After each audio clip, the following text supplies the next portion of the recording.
বাবলি সুন্দরীর সঙ্গেই এবার সাত পাকে বাধা পড়বে বিনায়ক। কোন পরিস্থিতিতে এভাবে বাড়ির পরিচারিকার সঙ্গে গাঁটছড়া বাঁধবে নায়ক? ধারাবাহিকের নতুন প্রোমো যে বড়সড় টুইস্টের ইঙ্গিত দিচ্ছে সেটা স্পষ্ট। চ্যানেল কর্তৃপক্ষের তরফে বাবলি সুন্দরী ধারাবাহিকের নতুন প্রোমো প্রকাশ্যে আনা হয়েছে। সেখানেই দেখা যাচ্ছে বিনায়কের ছোট মেয়ে হাসপাতালে ভর্তি। সে ঘোরের মধ্যে বাবাকে একজন নতুন মা এনে দেওয়ার কথা বলতে থাকে। সেটা শুনে ডাক্তার জানান ওর সুস্থ হওয়ার জন্য বিনায়কের বিয়ে করা উচিত। বিনায়ক তৎক্ষণাৎ বলে ওঠে সে বিয়ে করবে।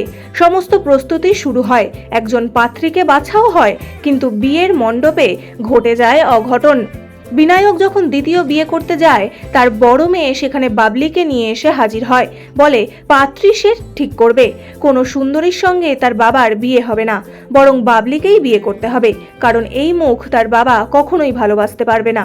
এই কথা শুনে চমকে ওঠে বিনায়কের বাবা মা।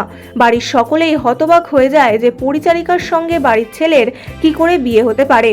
তবে বড় মেয়ের কথা শুনে বাবলিকেই বিয়ে করার সিদ্ধান্ত নেয় বিনায়ক এবং সকলের সামনেই তার সিঁথি রাঙিয়ে দেয়। এমন অবস্থায় দুজনের জীবন এক সুতোয় বাঁধা পড়লেও কি ঘটবে, তারা আদেও কাছে আসে না সমস্যা বাড়ে, সেটাই দেখার। তো বন্ধুরা, এই বিষয়ে তোমাদের কি মতামত জানাতে পারো কমেন্টে। আর এরকমই অনেক নতুন আপডেট পেতে সাবস্ক্রাইব টলিফেস।